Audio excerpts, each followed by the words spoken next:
நேயர்களுக்கு நெஞ்சார்ந்த வணக்கங்கள். தீர்வுகள் பகுதியிலே கோபத்தினுடைய ஆளுமையை குறைப்பதற்கு, அதன் மீது நாம் ஆதிக்கம் செலுத்துவதற்கு,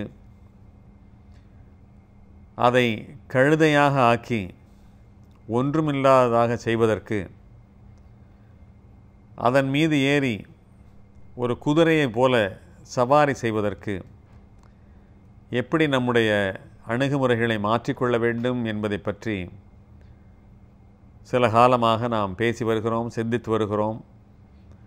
அதன் மூலமாக உங்களில் பலரது மனம் மாறியிருக்கும், உங்களுடைய அணுகுமுறைகள் நிச்சயமாக மாற்றங்களை கண்டிருக்கும் என்று நான் நம்புகிறேன்.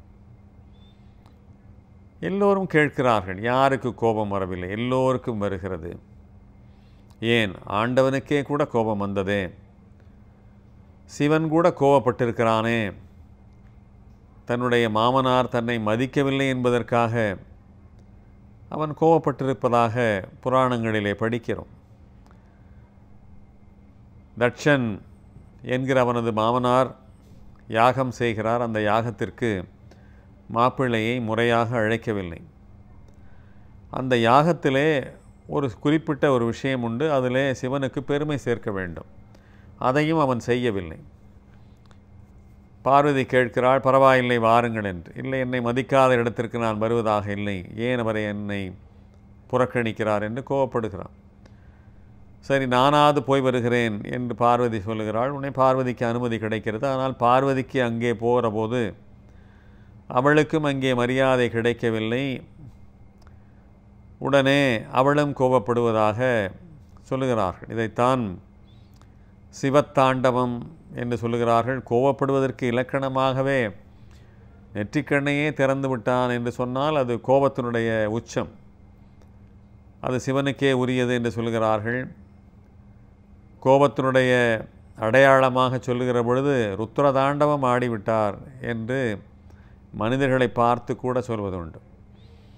ஆட்டம் போட்டு தீர்த்துட்டாரு என்று சொன்னால் அதற்கு பல்வேறு பொருள் உண்டு. ஒன்று, மதுவினுடைய அடிமையாக ஆகிவிட்டார் என்று எடுத்துக்கொள்ளலாம்.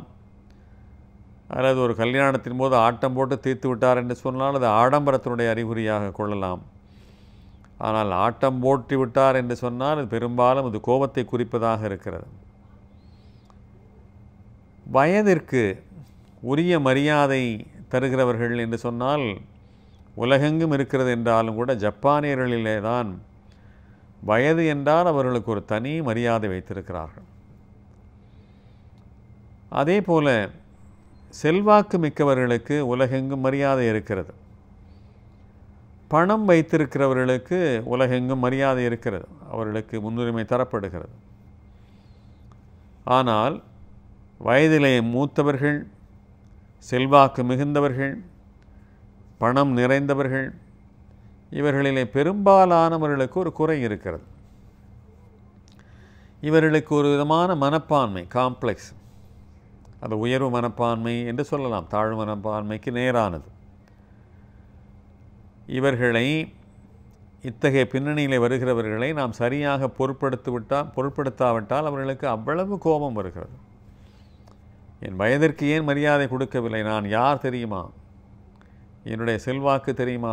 என்னுடைய பின்னணி தெரியுமா? என்று குரலை உசத்தி விடுகிறார்கள். எனக்கு தெரிந்து ஒரு பெரிய திரையரங்கினுடைய அதிபர்,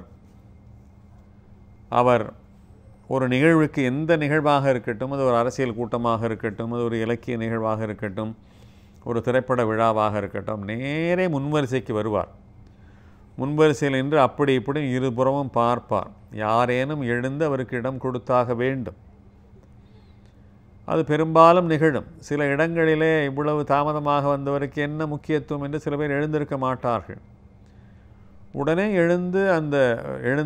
உடனே அவர் அந்த இடத்தை காலி செய்துவிட்டு அவர் வெளியேறி விடுவார்.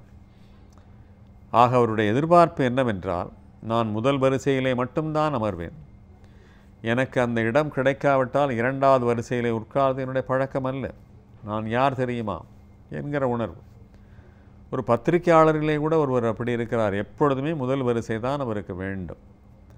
அது கிடைக்காத போது அவருக்கு கோபம் வருகிறது. உறவினர்களுக்குள்ளே கூட நான் ஒரு வீட்டுக்கு போகிறோம், நமக்கு சரியான வரவேற்பு இல்லை என்று சொன்னால் நமக்கு கோபம் வருகிறது.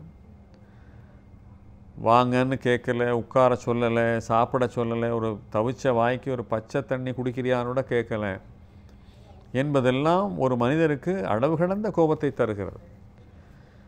ஒரு கௌரவத்திற்கு, தன்னுடைய இடத்திற்கு மரியாதை குறைகிற பொழுது மனிதனுக்கு கோபம் வருகிறது. கோபம் பல நேரங்களிலே வருகிறது என்று சொன்னாலும் இந்த விஷயத்திலே பெரும்பாலானவர்களுக்கு கோபம் வந்து விடுகிறது.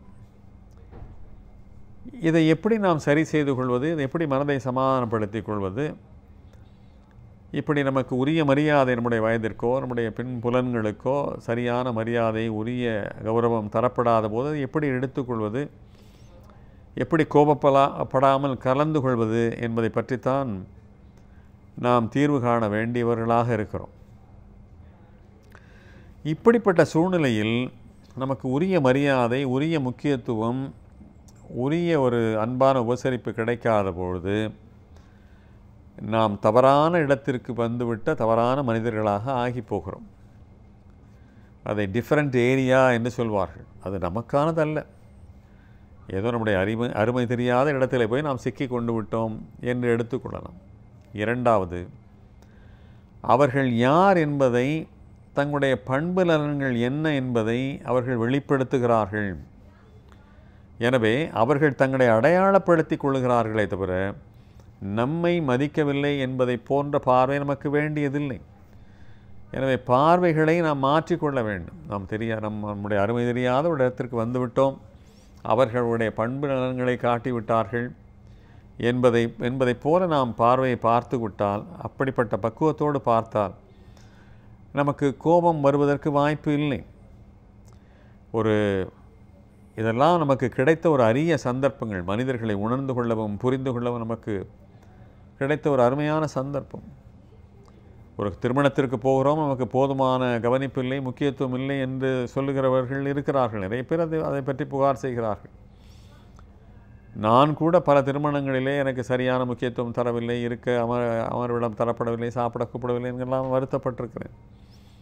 ஆனால் நானே என்னுடைய மகனுடைய திருமணத்தை நடத்திய பொழுது, என்னுடைய குடும்பத்து விசேஷங்களின் பொழுது நமக்கு உள்ளே ஏற்படுகிற ஒரு பரபரப்பு, பொறுப்புணர்வு, ஒரு ஹோஸ்ட் என்ற வகையிலே, அந்த விழாவை நடத்துகிறவர் என்ற வகையிலே, அது சரியாக நிகழவில்லை, இது சரியாக நிகழவில்லை, உணவிலே சில குறை ஏற்பட்டு விட்டது, அந்த பொருள் கிடைக்கவில்லை, சம்பந்திக்கு ஏற்படக்கூடிய வருத்தம் என்று அது இது என்று பல விஷயங்கள் நம்முடைய மனதை ஆக்கிரமிக்கிற பொழுது வருகிறவர்களை முறையாக வரவேற்க தோன்றவில்லை.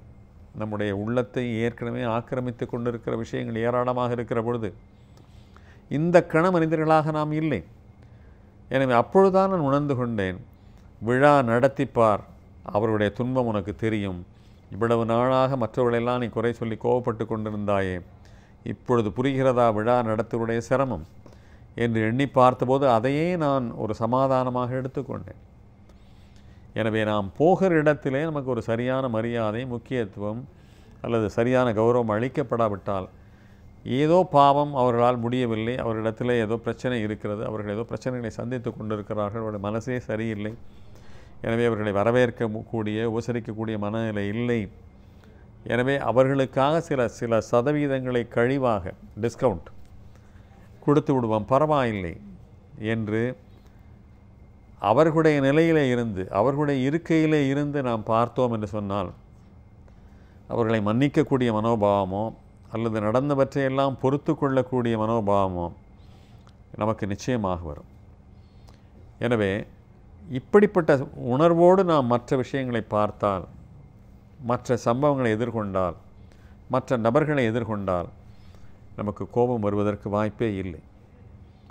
எனவே வயதோடு நம்மை சம்பந்தப்படுத்தி கொண்டு, நம்முடைய பொருளாதார பின்னணிகளையெல்லாம் சம்பந்தப்படுத்தி கொண்டு, நம்முடைய செல்வாக்குகளையெல்லாம் சம்பந்தப்படுத்தி கொண்டு, நாம் ஏதோ ஒரு பெரிய எதிர்பார்ப்புகளை உயர்த்தி கொண்டு அதற்கு இணையாக மற்றவர்கள் வரவில்லை என்று எதிர்பார்ப்பது இருக்கிறதே, அது நம்முடைய கோளாறே தவிர அது பிறருடைய கோளாறு என்று 100% உறுதியாக கூறிவிட முடியாது.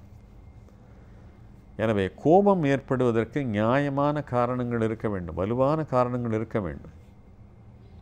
மற்றவருடைய நிலைமைகளை புரிந்து கொள்ள வேண்டும். நம்மை பற்றி நாம் தான் உயர்வாக எண்ணிக்கொண்டோம் போல் இருக்கிறது என்று சொல்லி அந்த நேரத்தில் என்னுடைய உள்ளுணர்வை தட்டி பார்த்து, நாம் சமுதாயத்தில் இன்னமும் உயர வேண்டி இருக்கிறது, நாம் இன்னமும் முக்கியத்துவம் பெற வேண்டி இருக்கிறது, இன்னமும் நாம் அதற்காக உழைக்க வேண்டி இருக்கிறது என்கிற கோணத்திலே வேண்டுமானால் ஒரு உள்ளுக்குள்ளே போய் ஒரு சுயமான சிந்தனைகளை ஏற்படுத்தி கொண்டால், ஒருவேளை அதுவே கூட இந்த விழாவிலே நமக்கு கிடைத்த ஒரு அகௌரவமும் அது போதிய மரியாதையின்மையும் கிடைத்ததல்லவா, இது போதும் நமக்கு.